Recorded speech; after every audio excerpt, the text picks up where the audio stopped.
Ah, The Dark Knight, une trilogie, mais vraiment magique, quoi. Mais, enfin, pas tout le temps non plus, faut pas se l'avouer, mais bon, on a quand même une trilogie vraiment très sympa, quand même.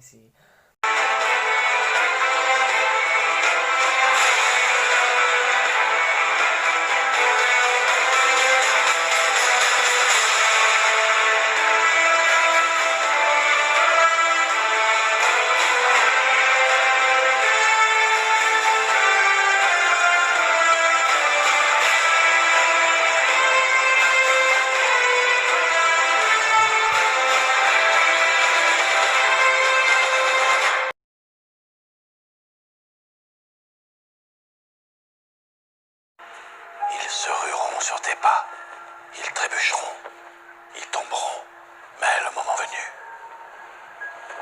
ils te rejoindront dans le soleil calme. Le moment venu, tu les aideras à accomplir des miracles.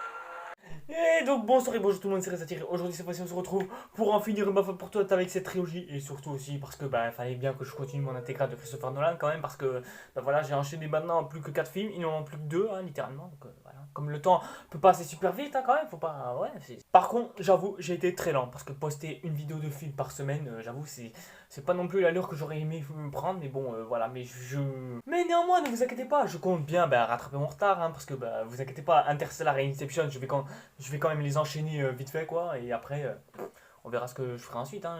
Je vais faire deux vidéos à la suite quoi, mais je vais pas parler des deux films en même temps dans une seule même vidéo, ce serait entièrement con, mais bref voilà. Bref, il faut qu'on termine cette fameuse trilogie The Dark Knight Rises évidemment, qui est bien sûr bah, un film dont on parle pas beaucoup et j'ignore exactement pourquoi, hein, mais je pense que vous allez avoir très vite la réponse. Par contre, pour ceux qui se posent la question, oui, c'est bel et bien Negan que vous voyez sur ce t-shirt en tout cas. Alors pourquoi j'ai un t-shirt de Negan? Tout simplement parce que bah, je n'ai toujours pas de t-shirt de DC Comics. Ça pique, je sais, ça pique, ça pique, ça pique. Ah oui, pas besoin de me dire hein, que l'acteur de Black Panther nous a malheureusement quitté, malheureusement, mais bon, vu qu'on est du côté de DC Comics, bah je suis désolé, on va devoir continuer. Ouais, je parle bien français aujourd'hui. Oh bref, donc pour vous situer un peu plus dans l'histoire de The Dark Knight Rises, alors c'est quoi l'histoire? Bah l'histoire se passe plus précisément 8 ans après les derniers événements de The Dark Knight évidemment. Donc Batman est devenu hors-la-loi, le Joker est mis sous les verrous, on n'en entend plus parler de lui pendant jamais en fait. Donc Harvey Dent est encore accueilli comme le héros qu'on l'acclame tous depuis maintenant 8 ans, et il y a même un jour férié qui lui est littéralement consacré.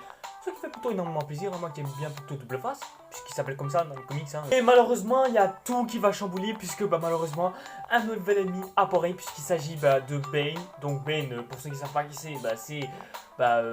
bon, j'avoue, je sais pas vraiment qui c'est dans les comics, mais dans le film, enfin, bref, on va raconter ça au fur et à mesure. Alors selon certaines rumeurs, Bane bah, serait celui qui commanderait la Ligue des Ombres. Hein. Souvenez-vous, les ennemis dans Batman Begins qui, eux, bah, avaient...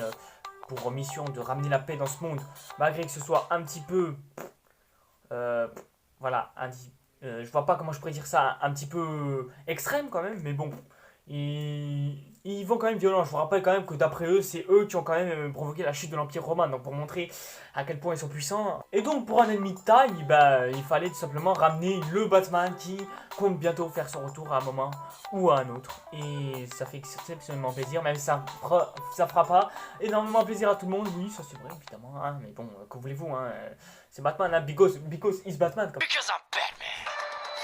Mais nous avons aussi quand même trois nouveaux personnages qui apparaissent dans le film, hein, et puisque nous avons dans l'histoire Marion Cotillard qui fait son retour après Inception, et ça fait exceptionnellement plaisir, qui joue le rôle de la nièce de Dent ou la fille de Dent, enfin c'est un peu incohérent puisque Dent, bah, il n'a pas eu quelconque rapport, voilà quoi. Et puis bien sûr nous avons notre cher ami Tom Hardy qui bah, était présent d'ailleurs dans le film précédent lui aussi, Inception, et qui plus tard jouera malheureusement Venom, qui est toujours en ce moment même le pire film de 2018, hein, on va pas se mentir hein, quand même. Et puis celle qui joue Catwoman, alors j'avoue je sais pas du tout qui c'est. Voilà, dites-le moi dans les commentaires si vous savez. Alors donc là, pour en venir à mon avis, alors donc j'ai vraiment adoré ce troisième film. Enfin malgré certaines choses à reprocher, on va pas se mentir, mais néanmoins c'est quand même resté génial et époustouflant bah, quand même jusqu'au bout, malgré certains défauts mineurs, on va pas se mentir. Mais néanmoins, je dois avouer que j'ai quand même kiffé cette trilogie, qui reste, à mes yeux, époustouflant. Et ça, c'est cool. C'est cool. Voilà exactement l'exemple de comment est-ce qu'on crée une saga. Et The Dark Knight l'a très bien prouvé grâce à ce film. Et ça fait énormément plaisir. D'un côté, on avait le premier qui se voulait un petit peu classique, voulait être un peu... un peu film super-héros, genre vraiment... il voulait pas vraiment impressionner du premier coup, il vraiment voulait poser les bases de l'univers dès le départ. Ensuite, on avait le deuxième film, qui lui, littéralement, voulait nous présenter une facette totalement différente de ce qu'on a vu dans certains films de super-héros. Et le troisième veut vraiment conclure tout ça, mais essaie vraiment de, de compléter un peu, j'ai envie de dire, les deux films précédents pour en faire un troisième qui reste magistral. Et ça, c'est une formule qu'on n'a plus vue depuis maintenant, très longtemps, et même aujourd'hui, on voit plus trop ça. Enfin, peut-être la planète des singes un peu, mais bon, pas trop non plus, on n'en est pas à ce niveau-là. Et l'antagoniste est quand même, lui aussi, super charismatique et super incroyable, malgré qu'il ne respecte pas non plus son design qui est dans le comics, quand même, parce que, ouais, ça a rien à voir quand même avec ça, on va pas se mentir, parce que, voilà, là, on a vraiment quelque chose d'assez balèze et tout ça, mais là, je trouve quand même que ça reste assez sympa, mais bon, de toute façon, une différence dans le comics et dans le film, quand même, je trouve pas que ça puisse changer grand chose au personnage, mais voilà quoi. Enfin, il arrive quand même des fois que certains designs ne soient pas respectés, mais bon, c'était pas non plus ça qui tue le film non plus, faut pas non plus gueuler là. J'avoue, je trouvais ça assez inutile de montrer le design des comics de Bane, mais bon, je trouvais ça quand même assez intéressant de vous le partager quand même, ça reste. Allez, j'avoue, quand tu vois ce genre d'histoire, tu peux te dire c'est sympa, ouais, ça paraît super extraordinaire et tout, tu vois, mais bon, par contre, j'avoue, je sais pas vraiment à quoi sert Catwoman, non, vraiment aucune idée, ni même pourquoi est-ce qu'elle est là,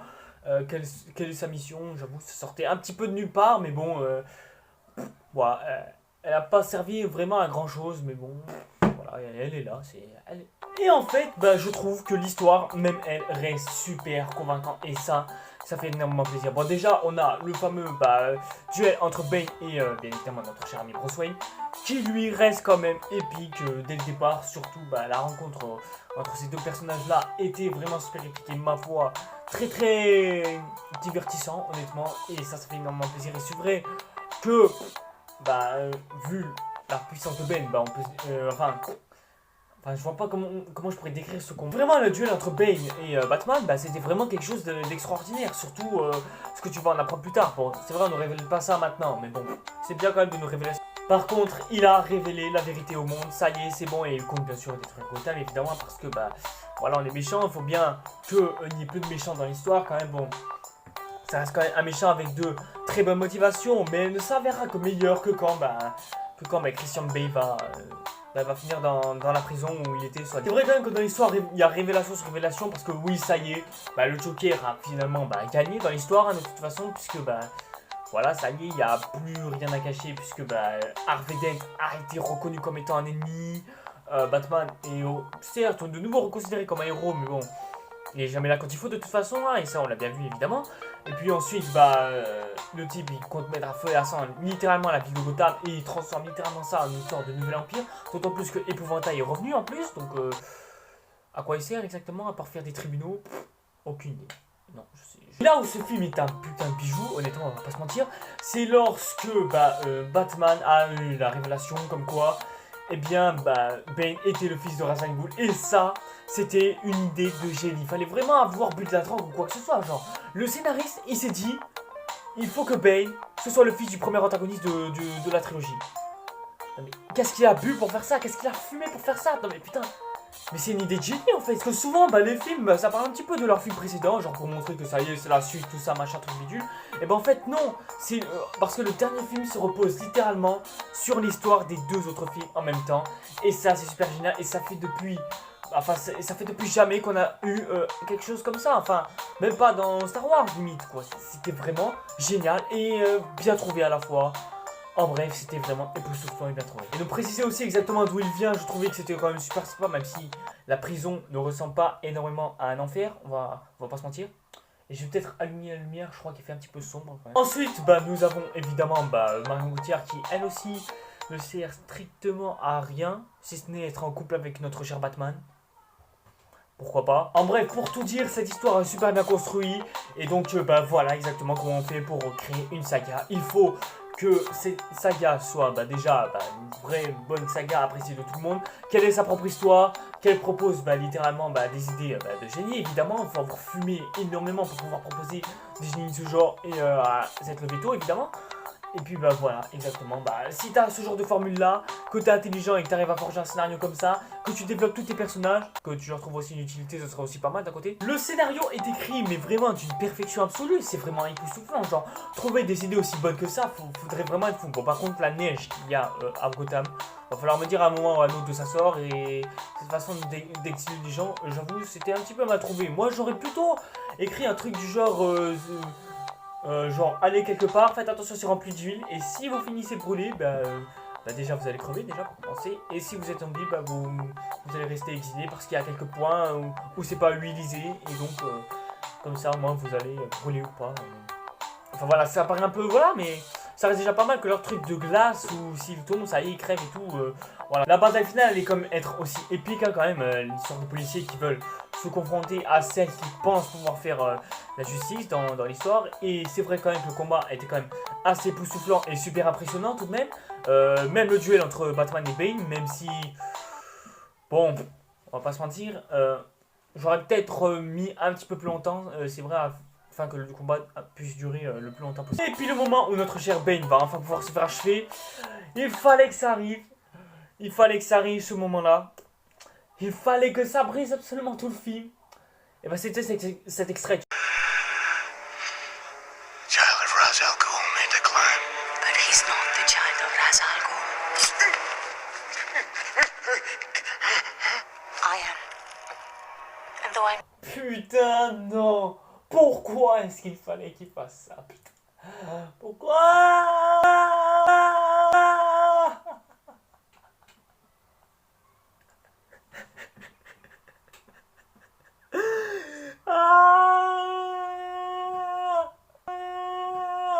Ouais, donc du coup, Bane est un peu le rôle du protecteur.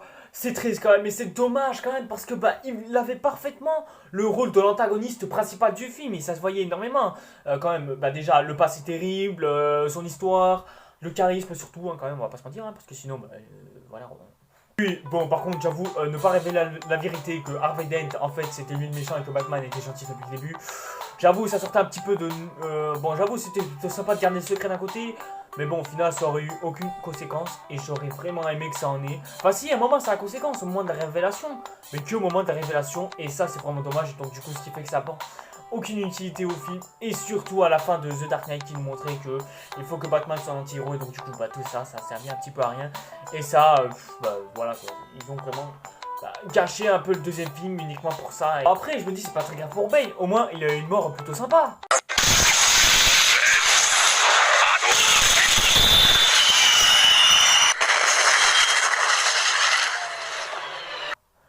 Ou alors, sinon, il y a eu aussi Marion Cotillard qui, elle, contrairement à Bane, elle au moins a une mort plutôt sympathique et charismatique. De mon père est accompli.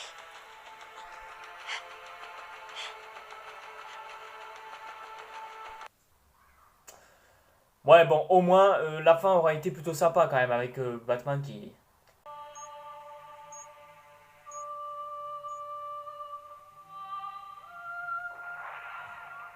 C'est la détonation.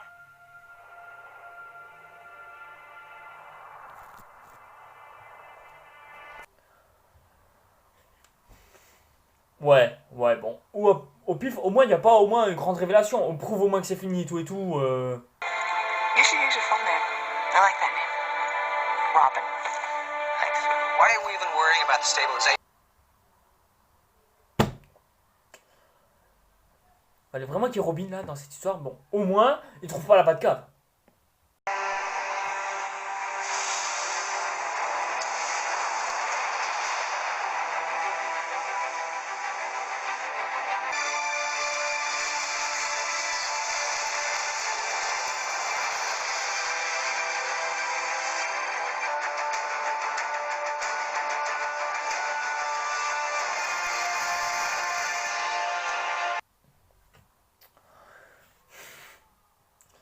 Bon, dites-moi quel est l'autre défaut majeur du film parce que s'il vous plaît, trouvez-moi au moins C'est quoi cette fin, putain?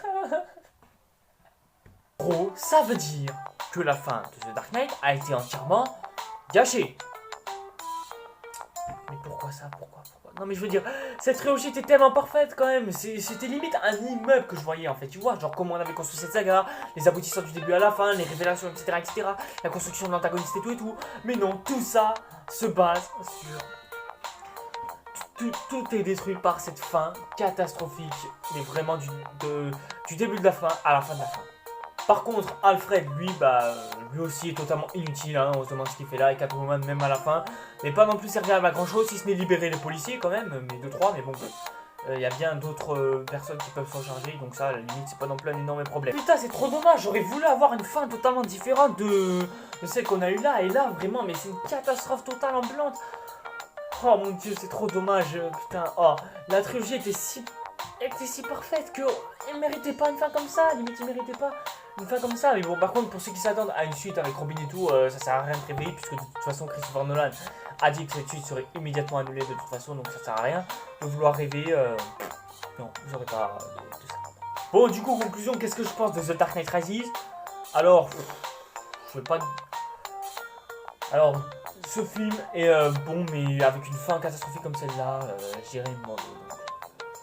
C'est exactement ce que je dirais.